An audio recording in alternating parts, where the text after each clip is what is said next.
Deep Threat Sports. I know you guys wanted to talk about this. You guys wanted to hear us talk about it. Not to mention, we got Bryant back. Colin's still here. So we're going to talk what happened over the weekend. I mean, some very exciting games, some very boring games, some crazy outcomes. And, college football has just been a thing for the last 3-4 weeks. Like, teams just get knocked off left and right. Some teams crushing it. Some key teams kind of just floating along there. But, hey, I'm excited to talk about it. But what I first want to talk about, Bryant, since you got that nice polo on, who do we got for Dog of the Week, Bryant? Yeah, I was actually in attendance of this game, and I think it's pretty easy. Brady Cook, man, he comes out first drive and hip drop tackle, ends up with a lower leg injury, what appears, and goes instantly to the locker room. What we all were wondering is where he was. Well, apparently he was on a trainer's truck to the hospital to get an MRI. Thank the Lord that the hospital is right across the street. And then all of a sudden, midway through the third quarter, runs out of the locker room and right onto the field and leads to 80-plus yard touchdown drives to seal the game for Mizzou late in the game. So Brady Cook, Dog of the Week. And, the stats really weren't the best, obviously, because he was out for damn near half the game, if not more. But who goes to the hospital mid-game, gets actually ruled out, and then physically comes back and plays the rest of the game and leads their team from behind to win. So, I mean, very impressive. I saw Kirk Herbstreit had him number one on his list as well. So Brady Cook, Dog of the Week. Yeah, Brian, this really kind of defines Dog of the Week, right? I mean, to your point, this guy goes to the hospital. He's ruled out in the third quarter of this football game, and then somehow just comes running out of the tunnel and saves the day. I mean, I myself, 2 weeks ago, 3 weeks ago, whatever it was, ripped him a new one. We feel like we all did, and let's not like take what we said and act like it's not important, because at that point it was really bad. He was really bad, but this was just some legendary type shit, man. I mean, this was a guy that I felt like loves this team, loves the University of Missouri, was probably in the locker room, kind of saw his football team reeling, kind of falling apart, and he was like, you know what? Piss on this shit. I'm going to go back out there, and this is everything I fought for my whole life. This is what it's about. I saw him make a comment how he has very few games left at Faurot Field and was just not willing to accept that it went down like this. Yeah, man, this is a true Dog of the Week performance. No stats there. Stats aside, this is exactly what it's about. But talking about that a little bit, I do want to kind of give credit to a guy, not really necessarily going to be our Dog of the Week, but I just want to throw him out there. Bryson Daly from Army. This guy's been electric as it gets, man. He's the quarterback over there at Army. Army's having a very successful season. Army would not be successful without him at this point. Fellas, Bryson Daly ran the ball 31 times this last week for 171 yards and 5 touchdowns. You want to talk about some stats for Dog of the Week? He's the quarterback. Put the team on his back. Support your service academies, man. I love this. This is awesome. Bryson Daly doesn't get talked about really on hardly any other network, doesn't get the recognition that he deserves thus far. So we're going to throw him out there too. Not trying to make 2 Dogs of the Week a new thing for us, but these last couple of weeks, man, Dave, you kind of talked about it early. College football has been absolutely unreal. This is the best sport, bar none. I will die on that hill. Whoever wants to have a conversation and try to tell me there's a better sport out there right now, there's a better product in sports, it's not happening. It's college football. Tune in every week, because it doesn't matter if the slate looks good, slate looks bad. There's parity everywhere, and this game of college football is absolutely electric week in and week out, fellas. This is awesome shit here. I don't see how you can watch college football without having quad cam on. I mean, you almost need it, because there's just commotion going on everywhere. You're just throwing one of these, you're going to get some neck pain after this. I mean, it has been ecstatic. But I'm going to go back to Brady Cook. I'm not going to say, I've been talking about this on this network, that I think Brady Cook has an injury. And I think this has been an injury that has been lingering, because he didn't have a contact injury. He just kind of goes down, and it's like, okay, like realistically, this is probably something that's been bothering him. And I talked about how he can't make those deep throws. And to make those deep throws, you got to push off that ankle. And from what I saw, kind of doing some research, it was like it could be an ankle injury. So, man, this could have been something he's been playing through all season, which is even more impressive, that he's done decent considering him being injured for so long. I do feel like it could have been lingering a little bit, but what the broadcast didn't do a very good job of is showing the fact that like 2 or 3 plays before he actually hit the turf and went down, he actually was kind of rolled up on his ankle. He was kind of getting out of the pocket, and there was, I don't remember if it was an offensive lineman, defensive lineman, or who it was, but they did get, and they kind of tucked up on his ankle a little bit as he was going down. So I mean, if that was a lingering injury before, and obviously this is all speculation by us, we have kind of thought something was up a little bit, but that probably aggravated it even more. And there was, 2 or 3 plays later, he tried to really get out of the pocket and avoid a sack, and he ended up losing, I don't know, 8, 10, 12 yards on that sack because his foot kind of went out from underneath him. So yeah, man, I mean, you might be onto something, Dave. The broadcast didn't do justice showing what actually probably did happen earlier on in that drive. Absolutely. But we're going to go from exciting things to watch to not so exciting things. I mean, most of you guys that know our podcast, you probably know what game I'm about to talk about. That was Michigan at Illinois. Illinois beat Michigan, which, we kind of thought it was, but man, was this hard to watch. I mean, dude, I mean, I don't know. This was just like boring. It was hard to watch and sit through. And I was like, yeah, to be sure, it's going to pick up. It's going to pick up. It's going to pick up. And it's just like nothing. Yeah, definitely. I agree. This was first thing I want to do is I want to shout out Illinois' jerseys. I thought those were elite. People were getting dogged. They were dogging them online with the old time helmets. They had like the leather helmet painted on their actual helmets. I actually heard those. Those are Yeah, sick. I actually heard they got hand painted individually by one person, every single one. Anyway, other than that, this was a defensive slugfest.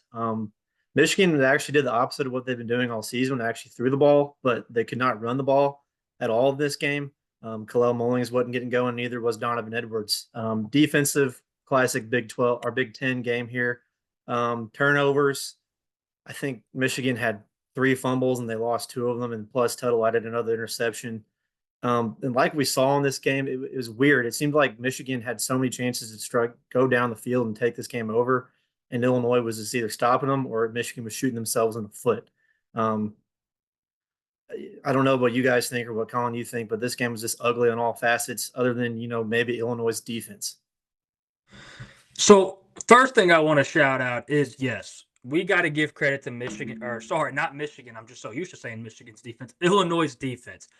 They held Donovan Edwards and Khalil Mullings for both under 100 yards rushing. That has not happened all season long for this Michigan Wolverines football team. So I want to give credit to that because Illinois' defense showed up, showed out. But man, Illinois' offense, they won this game 21-7, and they also weren't very good. They were not very good at all. They had 187 rushing yards and 80 passing yards, and they won this game 21-7. I don't understand how a football team wins a game by 2 scores whenever you have under 300 yards of total offense. Pat Bryant, who's a stud receiver for Illinois, was the leading receiver on this football team with 32 yards. That's also not very good. But what makes no sense to me at all is Michigan's approach to this football game. This right here solidified to me that Sharon Moore, in my opinion, is in over his head. This made me realize that we have been right all season long in this Michigan football team. They are just not good. There's no other way to put this other than the fact that Michigan is not a good football team. The fact that the AP poll still had Michigan ranked is disgusting. They are not a good football team at all, and they truly have no clue what they're doing, period, as an offensive football team. This was a game that we talked about where Purdue's offense 2 weeks ago took total advantage with running the quarterback. Michigan has that guy on the team, Alex Orji. We've talked many a times. Alex Orji is not good, but one thing that Alex Orji does do good is run the football from the quarterback position.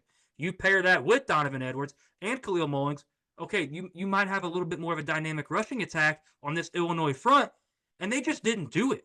They played Jack Tuttle all game long, and to your point, Brian, Jack Tuttle looked okay, but that's the nicest way you could put it, is he just looked okay. He was 20 for 32 with 208 yards. Fellas, Michigan also has no receiving core. They have nobody they can get the ball to that can go make a play, that can really just grab the team on offense and go get it done. They don't have that guy. Colston Loveland's their guy, and he was the leading receiver with 83 yards, and he's a tight end. So this makes no sense to me. This Michigan approach is awful. Sharon Moore's not the guy. I hate to sit here and just, kind of shit all over him so early in his tenure as the Michigan head coach. but they've shown me nothing, period, all season offensively. They've shown me no signs of life offensively. They've shown me no improvement offensively. They are so confused on what approach to take that they are overthinking this week in and week out.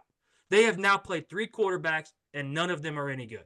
I just don't know. I don't know what else to say about it. I don't even know how to be nice about it anymore. It's just terrible. And to your point, Bryant, Michigan did drive the field a couple of times, and it ended with, going for it on 4th down, not getting it, missed field goals, turnovers. They're just not good, guys. They are just not good.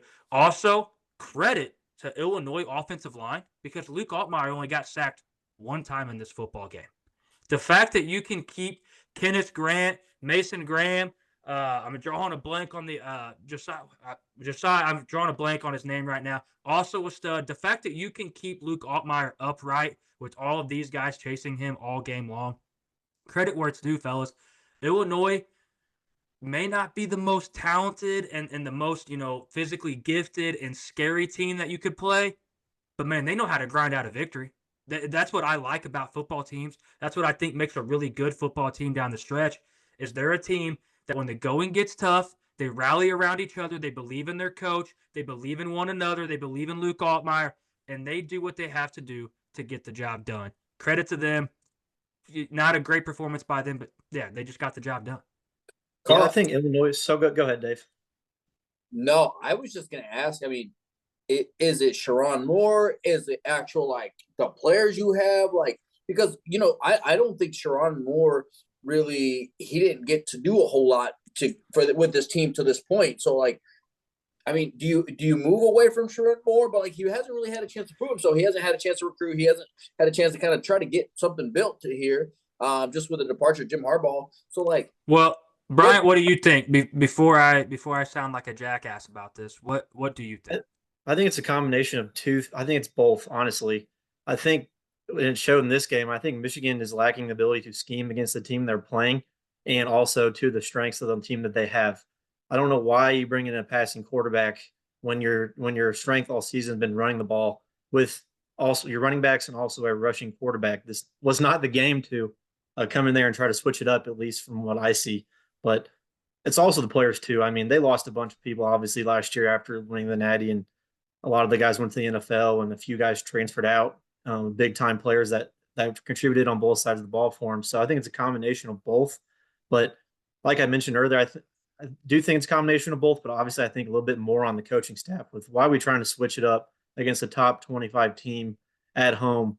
Let's try to run it down their throats, especially this Illinois team who has not been the best against the run. So, like I said, a combination of both, in my opinion. I totally agree with you.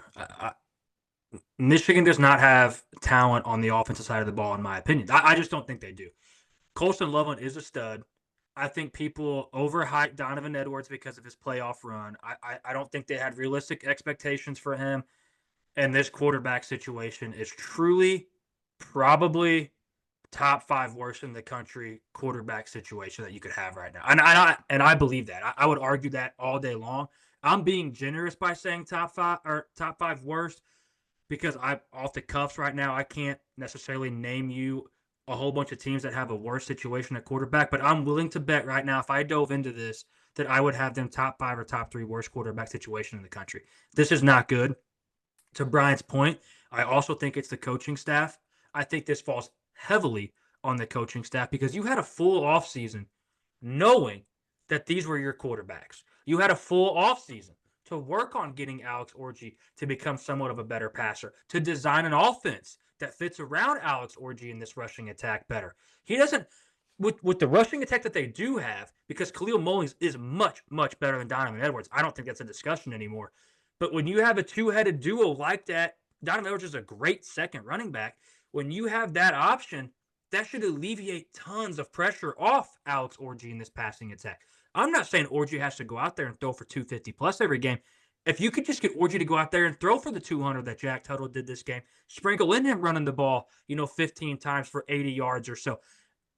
They just didn't work towards any of that. Sharon Moore is not the guy for the job. I'm telling you that this is not going to work out for him long term. If it does, and somehow he gets this team to rally back next year or whatever, then I might eat my words. I'll circle back to this and tell you that I was wrong. But right now, I'm very confident that us on this network are not wrong. He's not the guy. They also have no stud receivers. We talked about that many a time, said it earlier. They lack talent, they lack coaching, and you cannot have both at the same time. And right now, they have both at the same exact time. This is just not a good recipe. I also want to note real quick something I did forget. Will Johnson, Michigan's best player overall on the team, does leave this game early. That is not good for this Michigan team either because he is a elite cornerback in college football. Gentlemen, and I'm going to kind of dive away a little bit here for a second. I don't know if you guys saw, there's already been a lot of change throughout college football at the coaching position. East Carolina let their head coach go. Southern Miss, I think, let their coach go. So if Michigan's not invested into Sherrod Moore. You know, it's not like he's sitting on a contract. Well, they just got that contract signed early in the season with him. The rumors were he didn't have a contract starting this season, and I think that came to light when Michigan didn't really want it to come to light. So then they went ahead and struck a deal with him and put ink to paper. So at this point, I mean, they're kind of tight. There would be a buyout to get rid of him at this point, I would assume. I mean, I don't know his contract details. I haven't sat there and stared at him. I don't think they let him go right now. No, I mean, it's very early in his tenure, but yeah, I don't think they do this very long. I think they let him go at least another season. Yeah, I would agree with you. I think he's going to get one more crack at it. I think they're going to be able to allow him to try to go utilize the portal and see if he can bring in some big name recruits or some better offensive talent. I know there's a guy up there that technically owns another sports network that's a diehard Michigan fan that's came out and said he'd pay like $3 million for Michigan to get a quarterback. So, I mean, there are Michigan boosters out there that could piggyback Sherrod Moore's career a little bit longer, but I don't think he's a good coach. I just want to add one more thing to Michigan. Like you mentioned, Colin, on the offseason, why aren't they working on playing or designing this offense to better suit their players? Michigan is basically almost like an NFL offense. You run the ball first, and you do play action off of that to pass the ball. Like you said, it takes pressure off your quarterback. They do none of that. Like, they literally just hand the ball off, and it doesn't work. They spread it out and try to pass it. Like, why aren't we, play action second down and trying to move the ball that way rather than 2 runs and then a pass and didn't work, we're going to punt again? It doesn't make any sense. So I think if they can maybe try to figure that out, they can possibly win some games down the stretch, but they just don't do it. They just don't scheme towards their players like you mentioned. You put 8 in the box against Michigan, man. I don't know. I don't know how many more games Michigan wins this season. I mean, and that's what Illinois did. That's exactly what they did. When we preach that, if anybody goes back and watches our episodes earlier on in this season, we preach that on this network since week 1. Put 8 in the box against Michigan, you will beat them. They will not outscore you. You will beat them. Illinois did it. Finally, we got teams doing it. Michigan's 110% exposed. Nobody is scared of them. As boring as that game was, there was a lot to talk about, let me tell you. But another game there was a lot to talk about, but this game was on the other end of the excitement level. I mean, next game we're talking about is Miami at Louisville. I think there was 97 points scored in this game. I mean, just an offensive party. I mean, no one was stopping anything. This was like just pick up. Like, they were just slinging the rock and hoping for the best.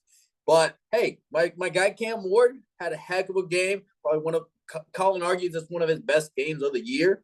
So this is his best game of the year. That put him at the top. That put him at the top. Don't get ahead of yourself. Ashton Jeanty still plays college football, but this is the best performance from Cam Ward this season. This is what I think. If let's say he does win the Heisman, and I do think he's a deserving Heisman winner at this point for sure. I think you could look back and you circle this game right here, because let me talk about this game a little bit. I think it was the game of the week, in my opinion as well. So Miami goes up in this football game 31-17. It looks like it's about to be a boat race. They are absolutely going to drag Louisville straight up out of their stadium. Miami kicks off after scoring a touchdown. Louisville receives the kick, takes it to the house, 31-24, just like that. Okay. You think no big deal. Hey, we still up 7. Miami getting the ball back. Cam Ward's going to drive them down. Miami has the ball back. 2 or 3 plays later, the running back fumbles the football. Louisville picks it up, scores on that drive within, I think, the next 4 to 6 plays, I think, 31-31. At that point, the place is electric because they're playing this game at Louisville. Final score is 52-45. This game being played at Louisville, the fans are in it. You see cameras panning everywhere where they got the L's up, Louisville's up. This place becomes absolutely electric. At that point, I'm sitting here watching this game like, okay, this is going to be a true test for Cam Ward right now. What does Cam Ward do in this situation?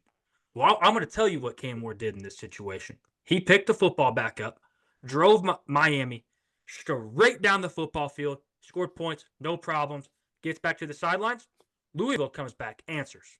What does Cam Ward do? Gets back on that bike, takes Miami straight down the football field, hangs more points.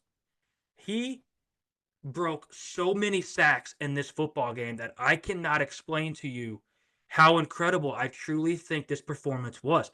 There was a play early on in the first half where Cam Ward is about to get sacked, breaks the sack, rolls out to his left on the run, throws an absolute dot to the back corner left pylon in the end zone for a touchdown. Was one of the most incredible plays I've watched all weekend. This guy truly showed me that he has absolutely what it takes to lead Miami, to lead this football team to success, to win a Heisman. He silenced all the critics. I heard so many people that I know, that I'm close to, that I like talking sports with, try to tell me all week long, I don't believe the Miami train. I don't believe the Cam Ward train. They should have lost this, should have lost that. I don't care about any of that anymore because Cam Ward showed in this football game that he is the true and real deal, and Miami is here to stay. He had 4 touchdowns in this football game, 0 interceptions. The guy's elite. This is elite as you can get. He is the best quarterback in college football right now. Yeah, I totally agree with you, Colin. I mean, the dude is so elusive in the pocket. It's kind of amazing to watch. He's, like you said, impossible to sack. But he had such a great performance. But I mean, both sides of the ball, there was no defense played in this game. It was like a 7-on-7 almost. It seemed like every time I was at the Mizzou game and I was looking at it on my phone, every time I looked at it, there was another team in the red zone. It was just constantly offensive possessions, about to score. Like Miami averaged nearly 8 yards a play. Louisville had nearly 6.5 yards of play. Ja'Cory Brooks on Louisville had 6 for 107 and 2 touchdowns. Tyler Show was also fantastic with 342 and 4. So, I mean, both teams, they can shore it up a little bit, maybe on the defensive side of the ball, especially the secondary. I mean, I think they'll have a better chance down the stretch to finalize their season like they want it to be. But what a performance by Cam Ward. Like you mentioned, he was just a horse straight down the field. Every time they needed a touchdown to respond, they did. So hats off to them. But Louisville has a lot of things clicking too. So I wouldn't count them out just yet, but we'll see where they do down the stretch. Their defense, for me, is a major concern. Louisville's, that is. Now, listen, Miami's wasn't great either. I'm totally with you, Bryant. But what I saw out of Miami's defense this game a little bit was they really did kind of eliminate Louisville's rushing attack. And I know this was just an old-fashioned kind of shootout, so maybe Louisville just wasn't, too dedicated to that. This was just trying to keep it somewhat balanced. I mean, we're talking almost 1,000 yards of offense in this football game. I mean, this is, if you like offensive games, go back and rewatch this football game 6 times because it's going to be one of your favorites of the whole entire season. And yeah, you talk about Tyler Shuck. I mean, great performance by him as well. I don't want to discredit anything he did because he rallied his football team as well. I mean, especially after they recover that fumble, he marches them straight to the end zone, throws a dot through traffic for a touchdown. I think it was Ja'Cory Brooks on that play, actually. So, I mean, yes, credit to him as well. Louisville is trending also in the right direction. It's hard to discredit what they did here. I mean, they hung 45 points on a top 10 ranked football team. So I'm with you, Brian. I mean, we also talked about Jeff Brom on this network many a times. One of the best coaches in the business. He can draw all kinds of plays up to keep every team they play on their heels. Awesome, awesome football game. But I am totally all in on the Miami experience at this point. They scored 10 in the first quarter, 14 in the second quarter, 14 in the third quarter, 14 in the fourth quarter. Answered every single possession that Louisville gave them. I love it, man. Miami is a true contender.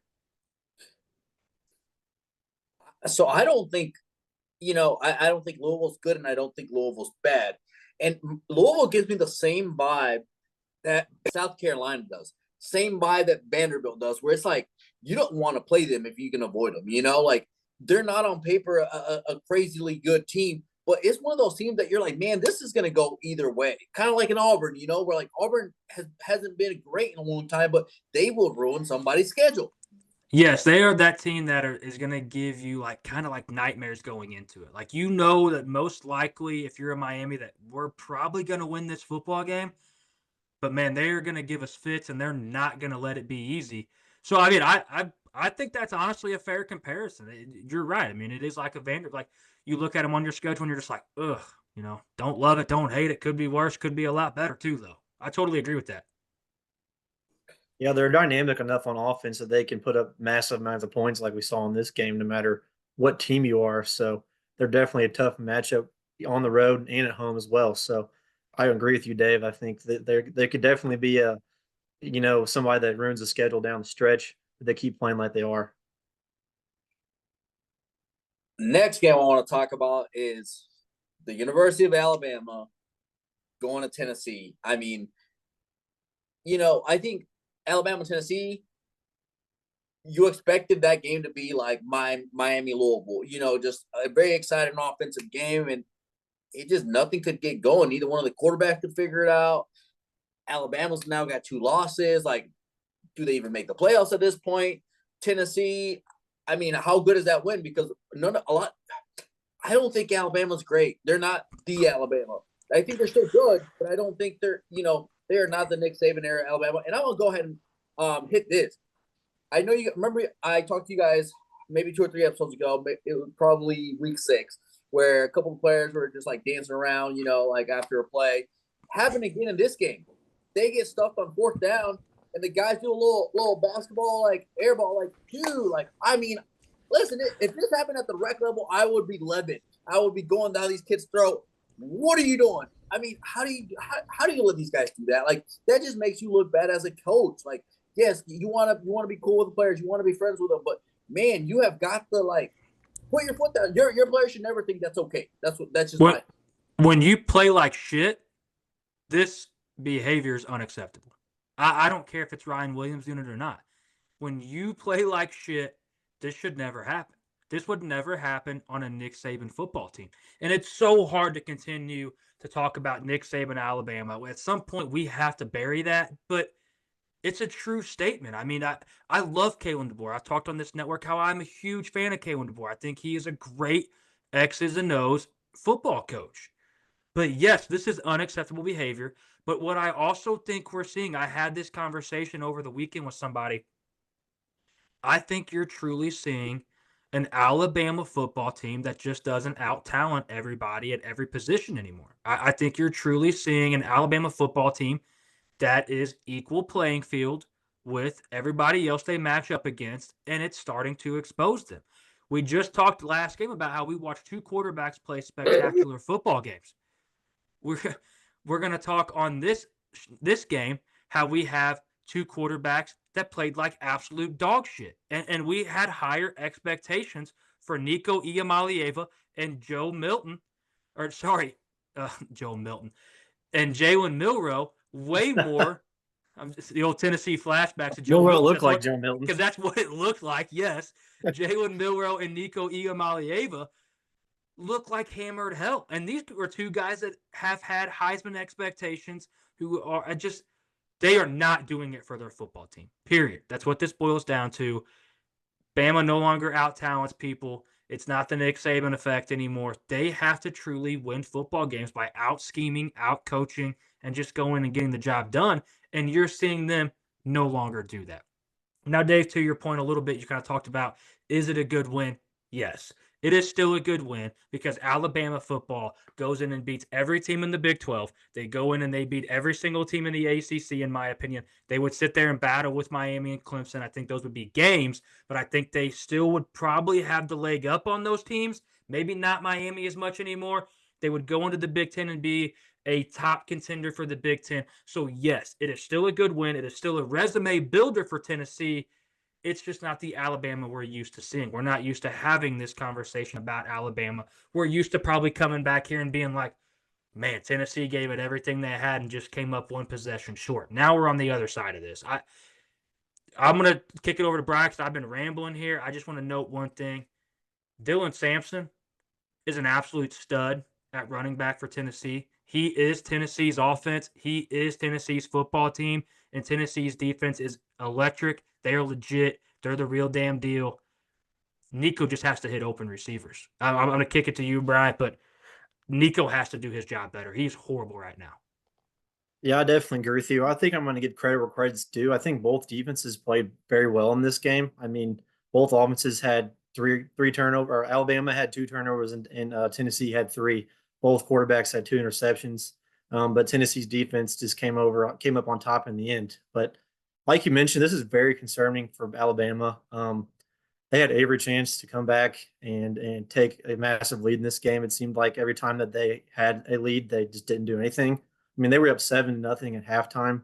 Tennessee hasn't been shut out in over a decade in the first half, and then they wouldn't do anything. They would try to run the ball. Tennessee would stuff them, and then Milroe would try to make a play with his legs or with his arm, and he would end up forcing it and throw a pick or something along those lines. So very concerning on offense. Like you mentioned, I think this Bama team is just not as talented as they usually are, and for a multitude of reasons.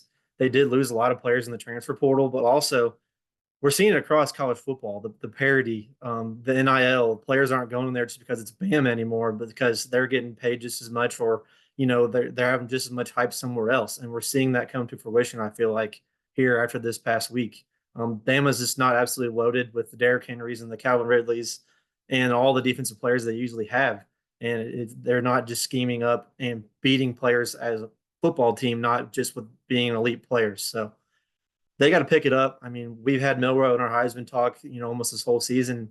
I think it's good enough to say that he's probably not up there anymore, but I don't know. I don't know what to say with them. They have the players, it seems like, and the Ryan Williams is a stud. Milroe, I think, is still a great quarterback, but he did not show in this game. On the flip side, Tennessee, same deal. They only have really one player on offense. I do know Squirrel White at the wide receiver position for them is really good, but he's been banged up recently. So Dylan Sampson, keep doing what you're doing, but Nico's got to pick it up, man. I went back and watched this football game a second time just because I wanted to make sure what I was talking about and what I initially had thoughts on was accurate. I do want to give credit to Alabama's defense, Bryant, like you talked about, and I do agree that they played well. But one thing I kind of want to talk about is Tennessee went 1 for 3 kicking field goals, so there's points they're leaving out on the board. Yep. And fellas, I saw receivers running open all over the football field for Tennessee. We talked about it here last week. Nico just can't hit him right now. I don't know what's going on there. He's short on some. He's 10 yards over on some. There were receivers open on this Alabama secondary, which there's been receivers open on this Alabama secondary all season long. Alabama really shouldn't have won some of the games they've won. They really shouldn't be in some of the games that they're in.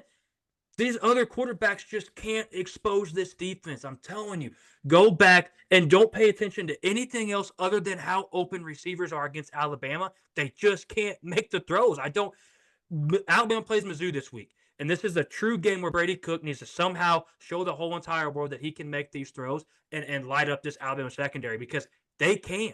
Like, there were so many times I was like, holy shit, that guy's wide open. Nico just A, didn't see him, or B, just can't hit him. It was really, really upsetting for me with the Nico performance because we were really high on the Nico experiences here, and maybe we bought in a little early. I mean, I know he's still very young, so there's a lot of time for improvement for him, and I think he does have all the intangibles. The guy is an absolute specimen at the quarterback position. This was also just a really, really ugly football game. Just a really ugly, drag-it-in-the-mud football game. 26 penalties in this football game. Did you ever think in a million years you would watch an Alabama-Tennessee football game with 26 penalties? That's horrible. That's horrible. All this falls back on coaching, in my opinion, on a lot of that. 26 penalties, 5 turnovers, and 6 sacks. This is not a football game where you can come out of it and feel comfortable saying that either one of these teams are true playoff contenders. And I think Alabama's playoff days are over this season.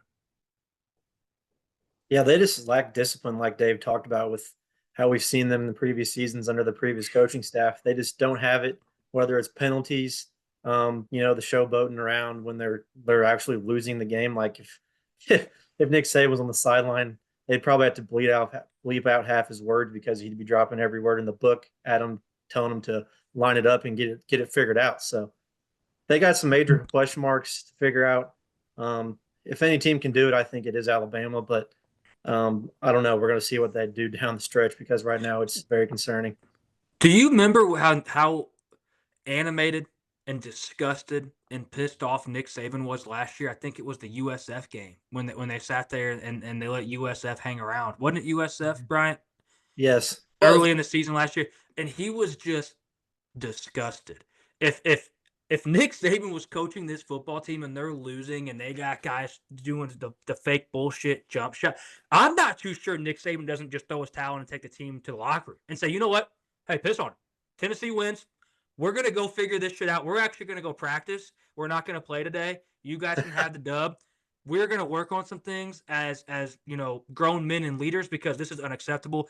You cannot tell me he is not disgusted watching that kind of bullshit because that is not Alabama football. That is not what we remember for Alabama football.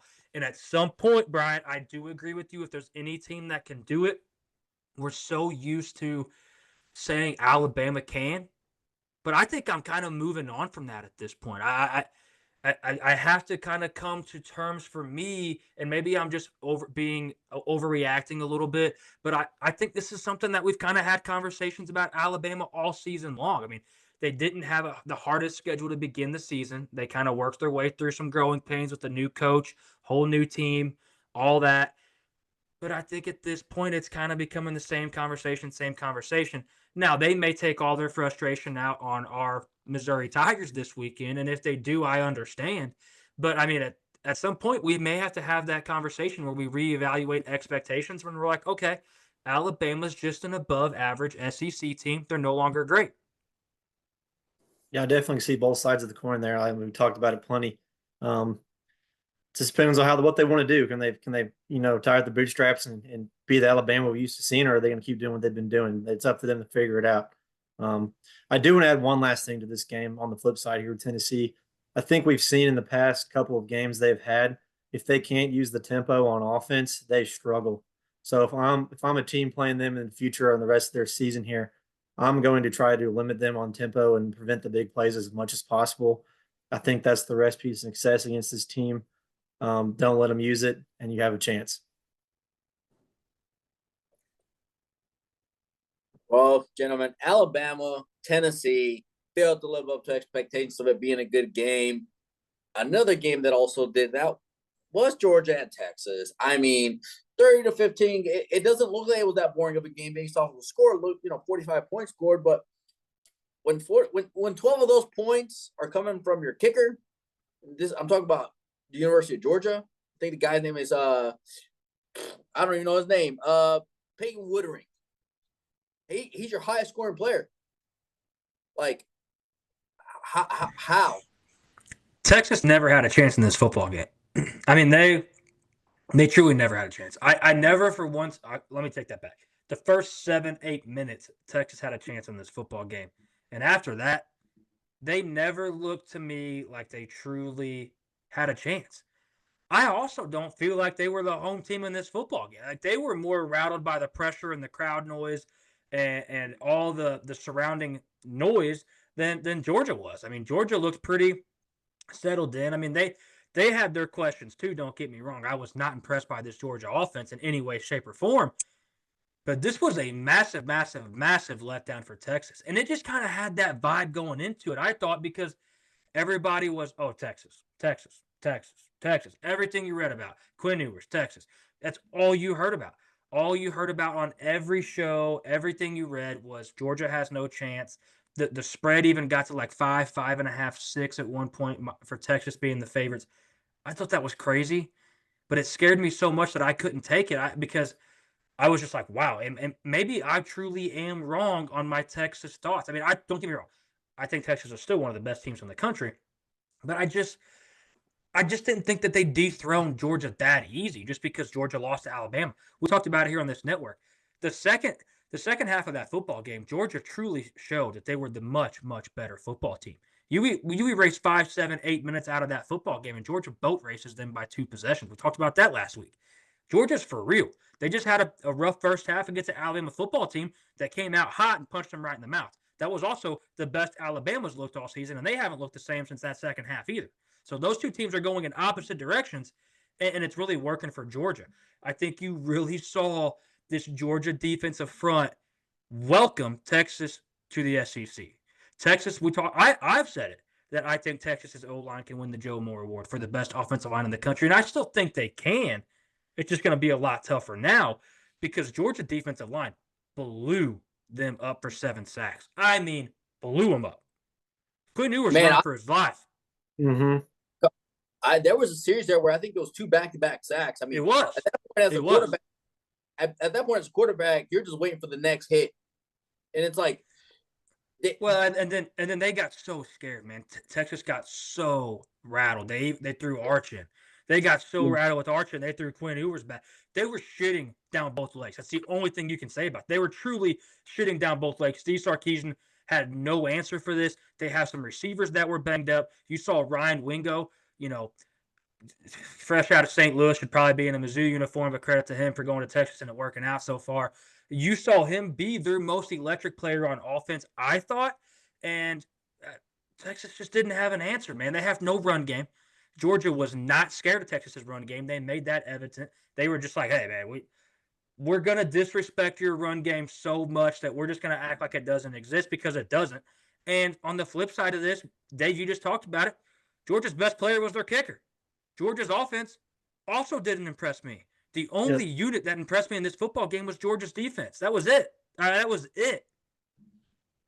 I definitely agree. I think Georgia leaned on their stronger part of their team, which I do believe is their defense.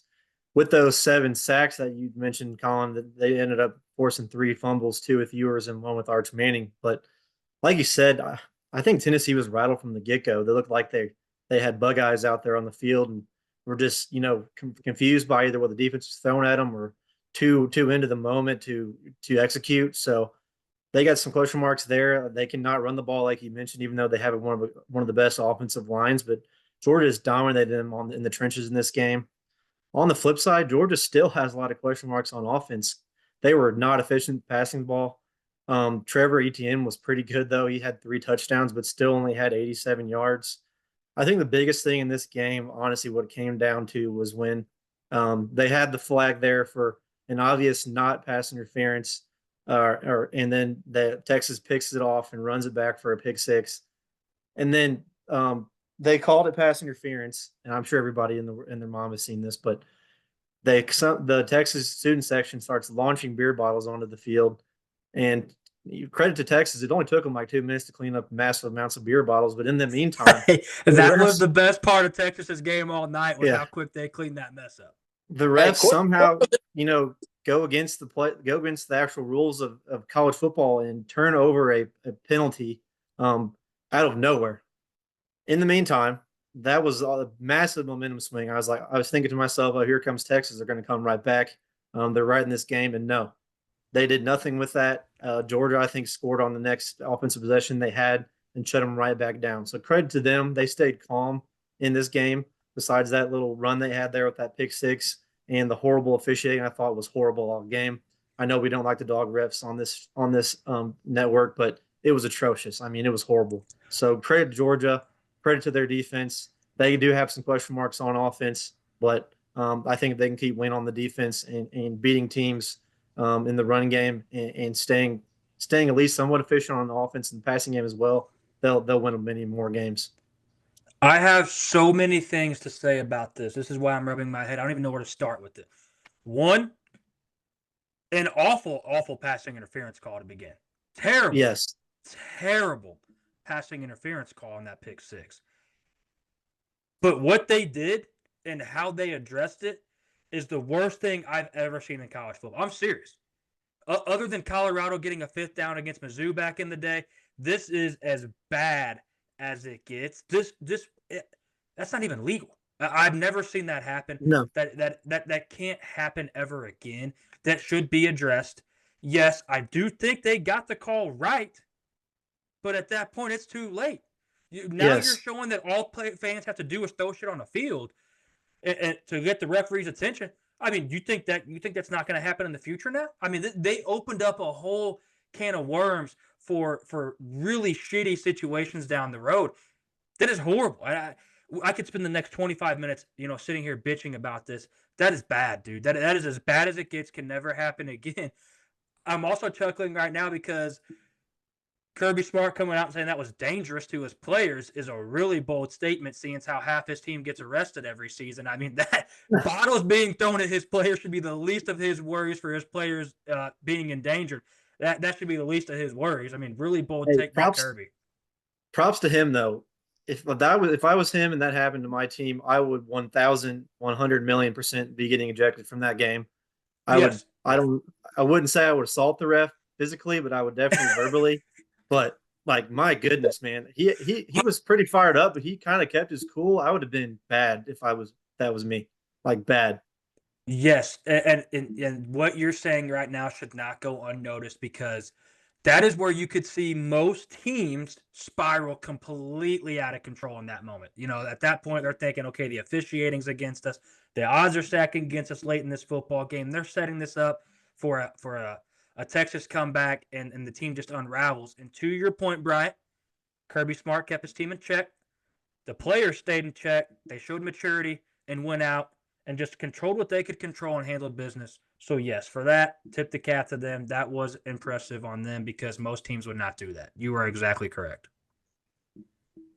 But still, the extremely ugly football game by both offenses. Absolutely.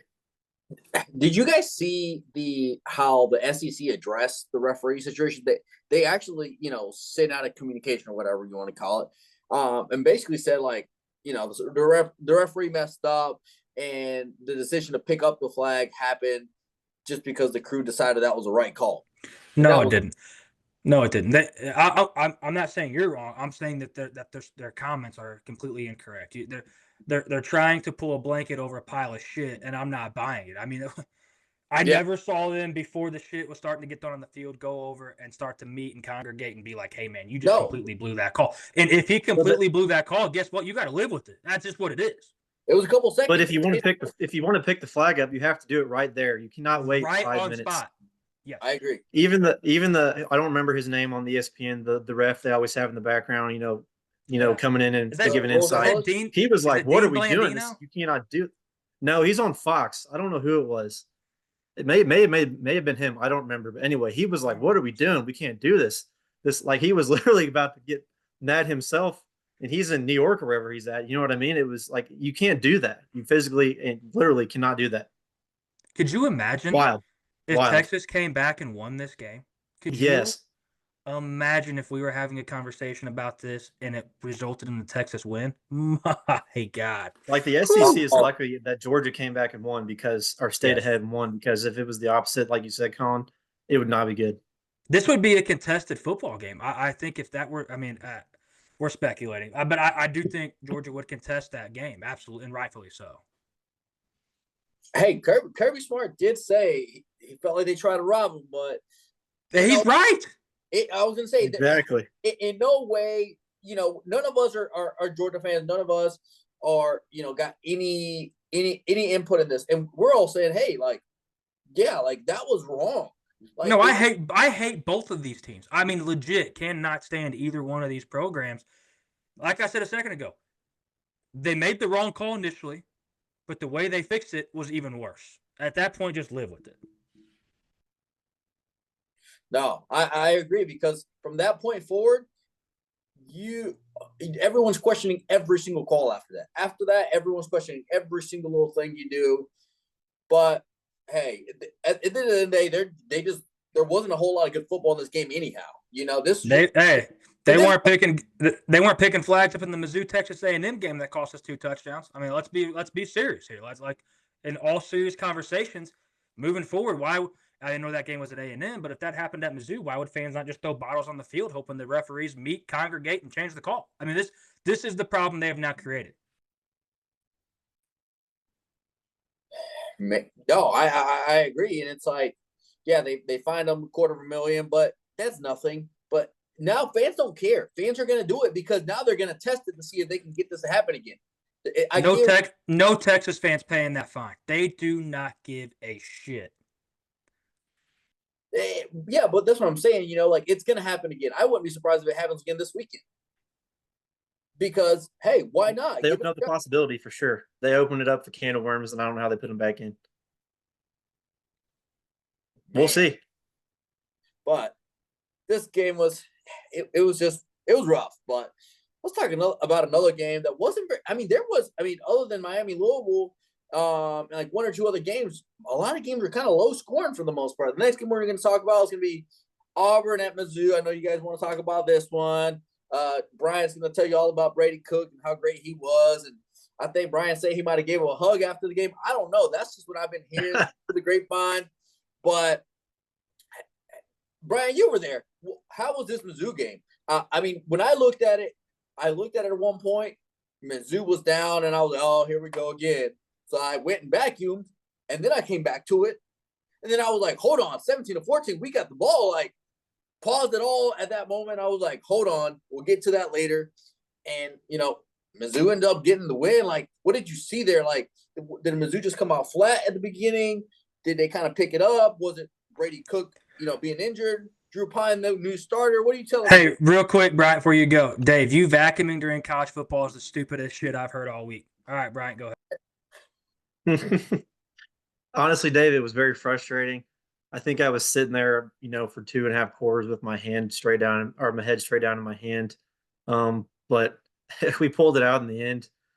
Typically we never do. We never pull this out, but for some reason this season and this team seems to find a way. I'm going to give credit where credit's due. I think Mizzou's defense was absolutely incredible in this game besides one play. They were flying all over the field. Yeah, granted, Auburn I don't think is very elite on offense, but they could do absolutely nothing. We have some injuries on the defensive side of the ball, and those backups stepped right in and played extremely well. Defensive line was fine. The linebackers were also doing it. And guys were actually covering this game, which we've seen them have issues with in the past, with especially in the Texas A&M game. But on offense, when Brady went down, I thought maybe this could be a time for Drew Pine to come in and light it up and maybe be a spark for this offense. But, man, he was the opposite of that. Granted, he did not turn the ball over. He did not, give any negative plays, but he was worse at throwing the ball than Brady Cook has been all season. It was atrocious. There's a reason he maybe never played at Arizona State and left Notre Dame. He was not good, and he's not mobile either. So I don't know. It was just bad. And then thank the Lord above that Brady Cook came running out of the locker room and looked like 2023 Brady Cook out there slinging the ball finally. Caught Mookie for almost an 80-yard touchdown, led 2 80-plus yard drives. We started seeing a little bit of leadership on this team there in the second half. It's credit to Jamal Roberts, our third-string running back, stepping in for a hurt Nate Noel and blocking his ass off in the pass pro, and then scoring that last touchdown there to seal the deal. Credit where credit's due.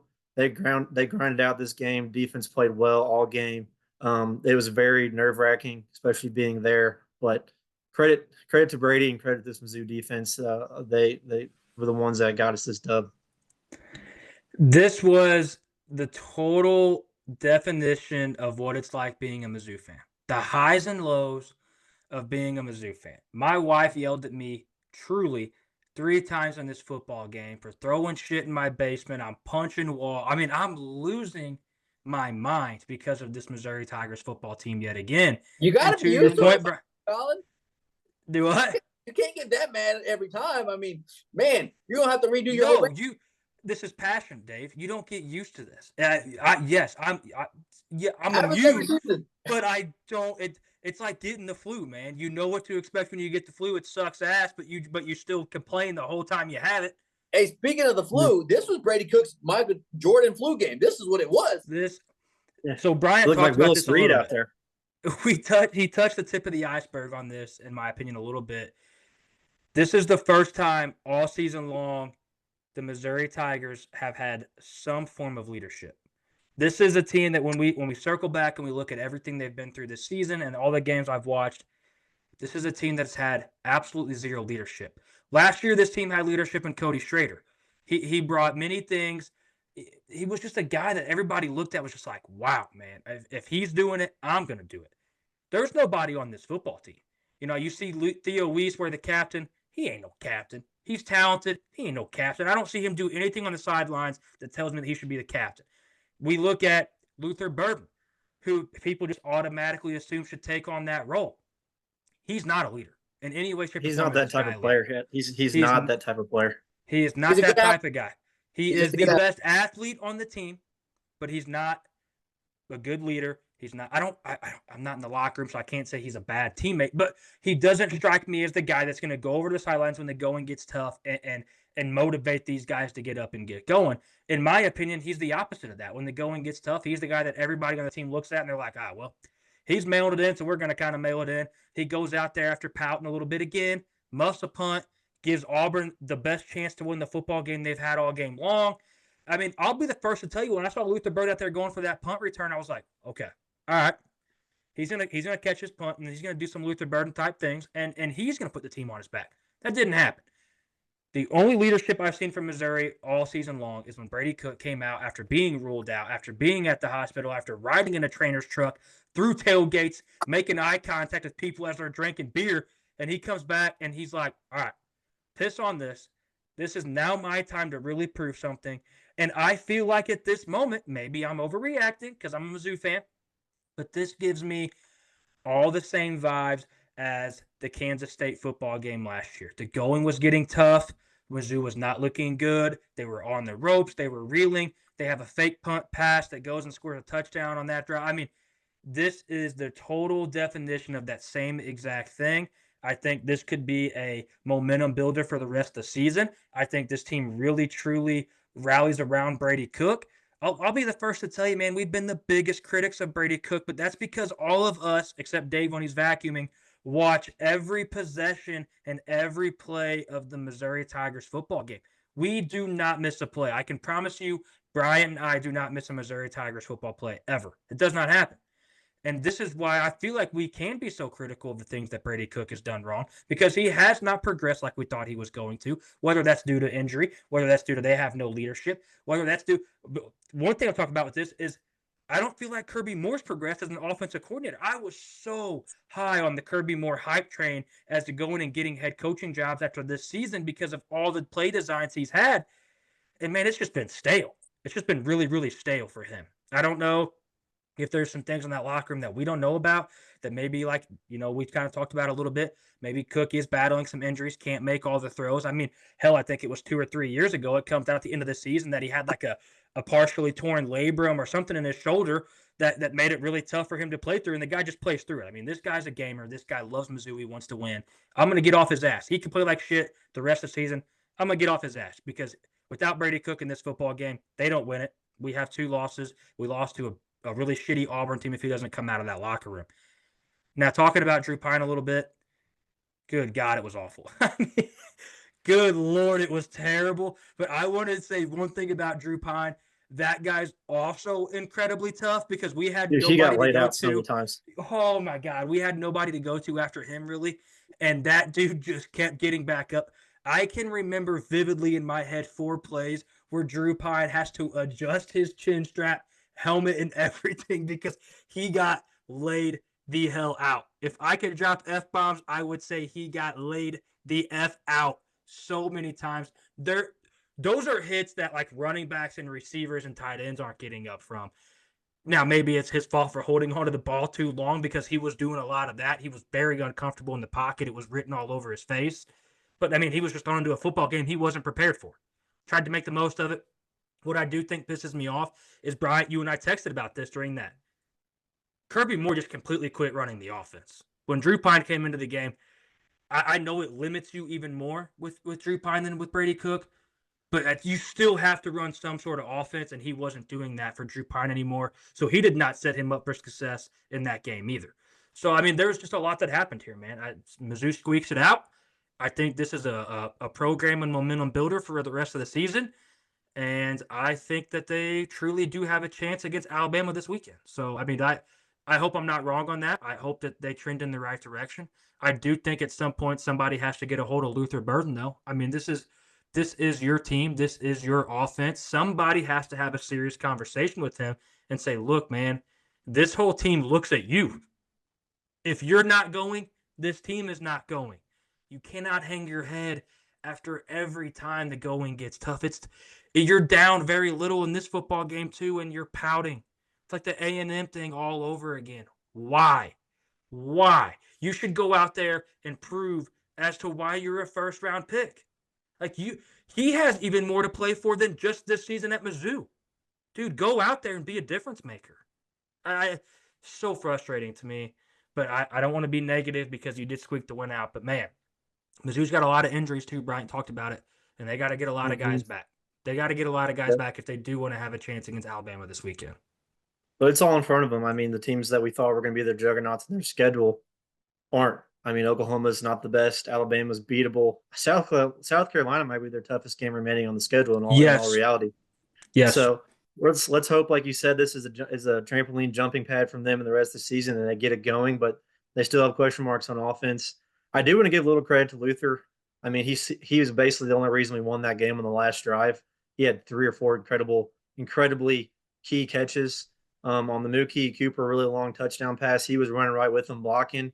So, I mean, he kind of turned it up when Brady Cook came back. So let's keep that rolling in the rest of the season. Let's see what we can do because I truly do think deep down we have, incredibly good players. We just got to keep it rolling.